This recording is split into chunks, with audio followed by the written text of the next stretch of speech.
No sé por qué escribo, lleno páginas vírgenes de un álbum ignorado, como el viajero que deja una postal, toma su bagaje de ilusiones y parte al más allá.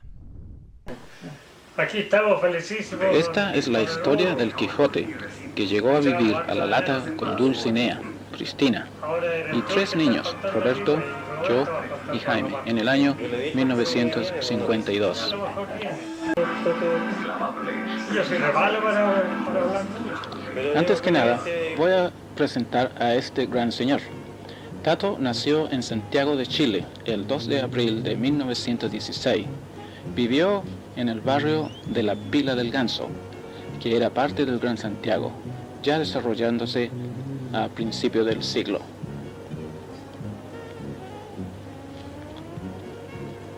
Tato fue hijo de Juan Bautista Alarcón Rivas y Jovita del Carmen Cadenas Sánchez. Después de cursar sus estudios en el Liceo de Aplicación de Santiago, Tato entró a trabajar a los ferrocarriles del Estado, una gran empresa en esos tiempos de la Revolución Industrial. Al poco tiempo después, Tato empezó a estudiar electricidad en el Instituto Ferroviario, y con la vitrola, Tato conquistó a su gran amor, Cristina Rubilar Cangas.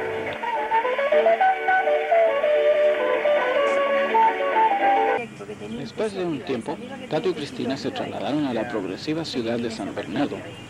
Vivió en varias partes mientras se lograba instalar, así como en la población Balmaceda y finalmente en Barros Aranas.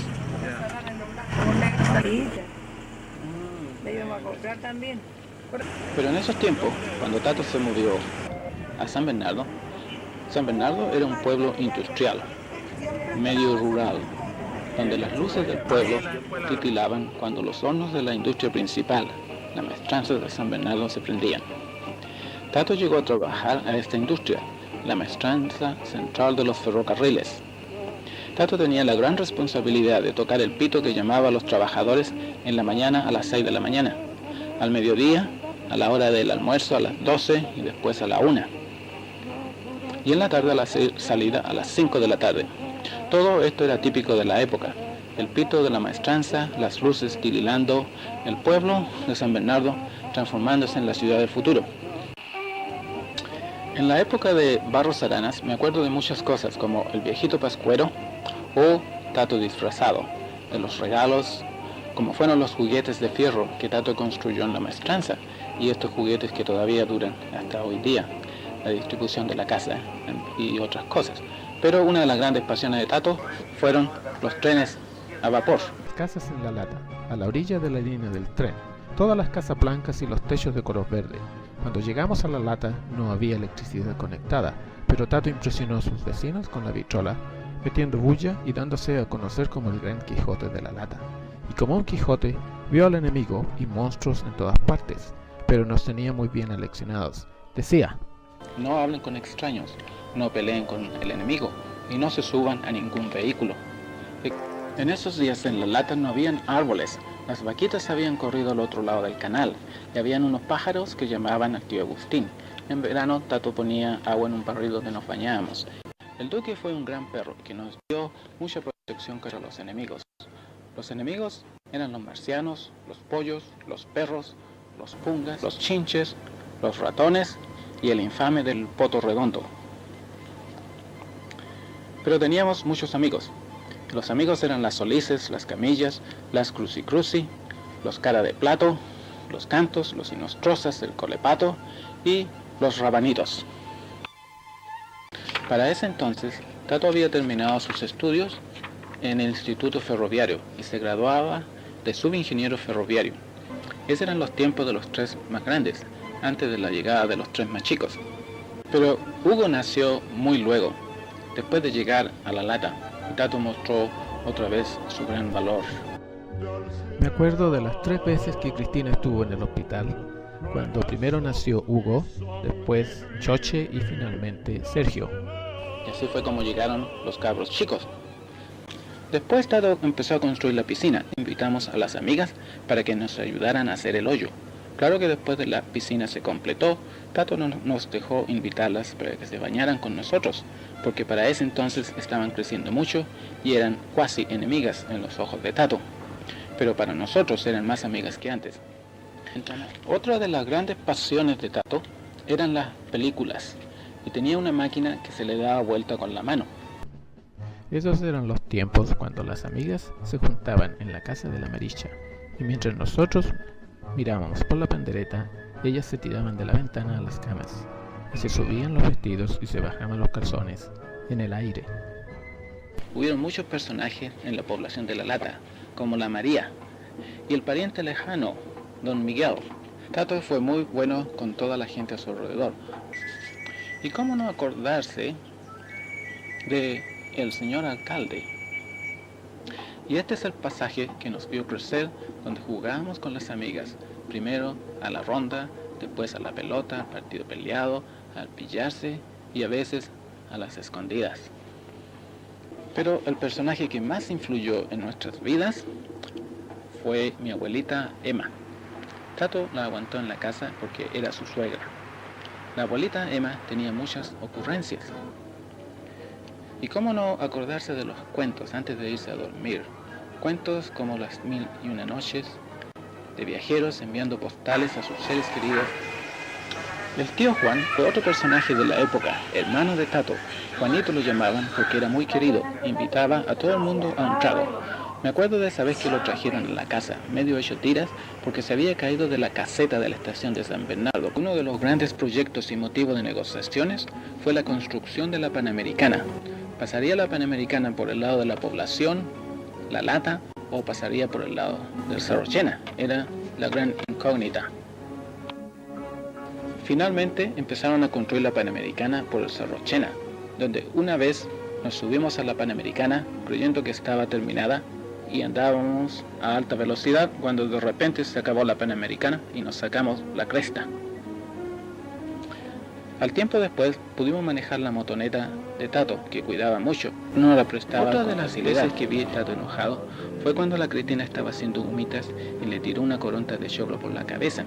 Tato se agachó y la Cristina quebró ese vidrio. Muchas horas inolvidables juntos en el taller, arreglando radios y artefactos eléctricos. La plata que cobrábamos a los clientes, Tato me la daba a mí, y es por eso que siempre tenía plata para salir a pasear en mis viajes. Algunos padres llevan a sus hijos a jugar a la pelota. Bueno, Tato fue distinto y nosotros logramos comprenderlo. Con sus equipos, instrumentos, libros y revistas como La Mecánica Popular, Cachivaches, aprendí mis primeros pasos en electrónica. En Cauquenes, una vez, la Luis y la señora María nos habían contratado para que le hiciéramos una instalación eléctrica en la casa de la playa.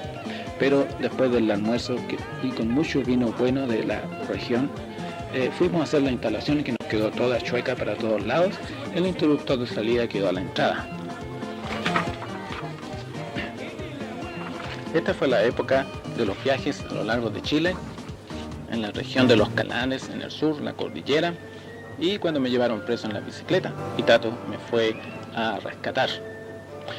Estos eran los tiempos del pic de su carrera en la maestranza de San Bernardo.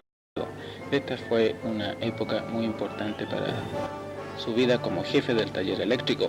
Tato tuvo muchos amigos que apreciaban y querían por su valor y esfuerzo para salir adelante con su familia, como Cruzat, Godoy, Briceños, Michelin y Toño.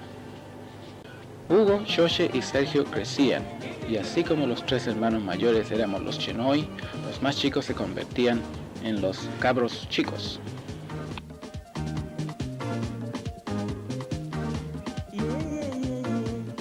Después vino otra etapa en la vida de Tato, cuando empezamos la universidad y tuvimos nuevos amigos. También esto marcó un cambio en nosotros al expandir los horizontes para alcanzar nuevas aventuras más allá a lo desconocido y a lograr una profesión. Uno de los sueños de Tato, su deseo era que todos sus hijos fueran profesionales. Y así fue como yo me imaginaba a Tato en muchos de los monitos que escribía en mi diario de vida.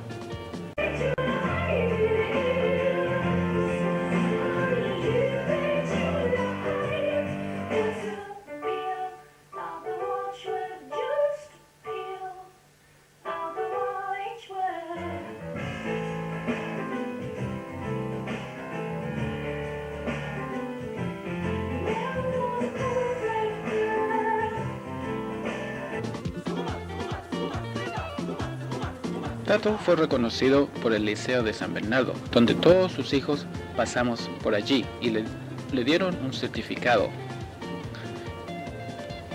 Ahora la población La Lata había cambiado de aspecto. Todos los árboles estaban grandes, todo era verde. Los pájaros habían encontrado a tío Agustín. Los antiguos amigos se habían casado con los antiguos enemigos o enemigas. Y muchas otras poblaciones se habían construido más allá de San Martín,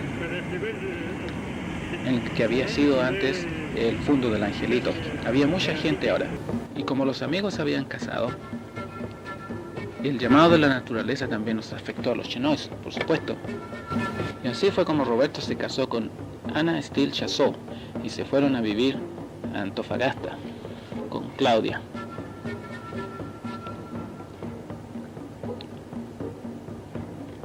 Yo me casé con Gabriela Garay Faúndez y nos vinimos a vivir a Australia a comenzar la misión de los Alarcones.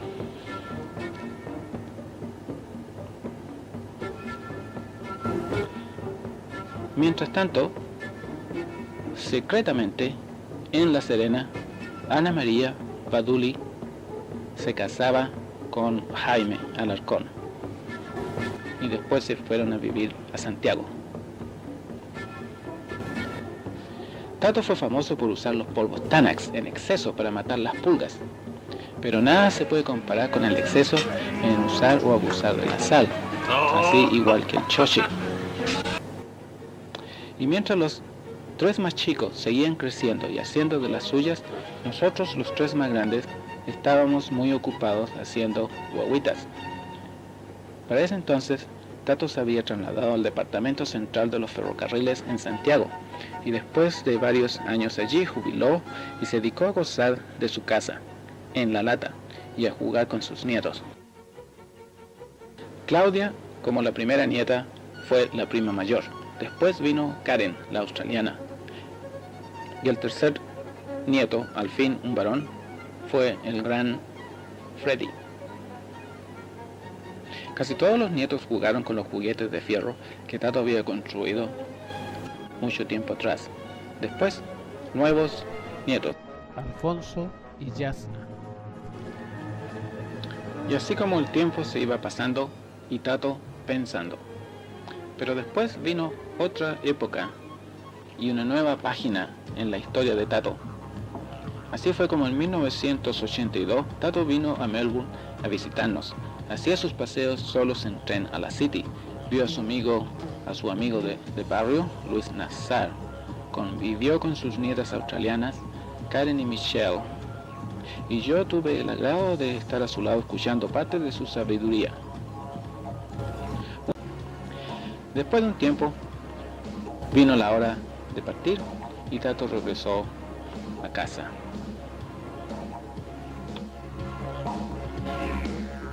Y por supuesto del metro de Santiago. Mientras tanto, las máquinas a vapor de Tato, los trenes se mostraban en los museos para el deleite de la nueva generación. Ahora le tocó a los cabros chicos su turno. Y así fue como Verónica Pereira se casó con Hugo y se vinieron a vivir a Australia con Daniel. Sergio se casó con Hilda Pereira, hermana de Verónica, y se fueron al norte a un lugar desconocido del desierto, con Grecia y Sergio Ignacio. Y el único que queda soltero para ese entonces era Xoche. Y Tato seguía pensando, tal vez pensaría lo difícil que es ahora juntarse toda la familia. Ahora ya es difícil porque algunos de los hermanos están en la terra incógnita, corriendo con nuevas aventuras, otros perdidos en el desierto, mientras otros muy ocupados haciendo más guaguitas para aumentar aún más esta maravillosa familia conocida como los Alarcones. ¿Qué es lo que tomas? ¿Qué es lo que tomas? ¿Qué tomas? ¿Qué tomas? Vino tinto. Su mejor amigo, Toño, lo recordó en esta forma en sus últimos momentos.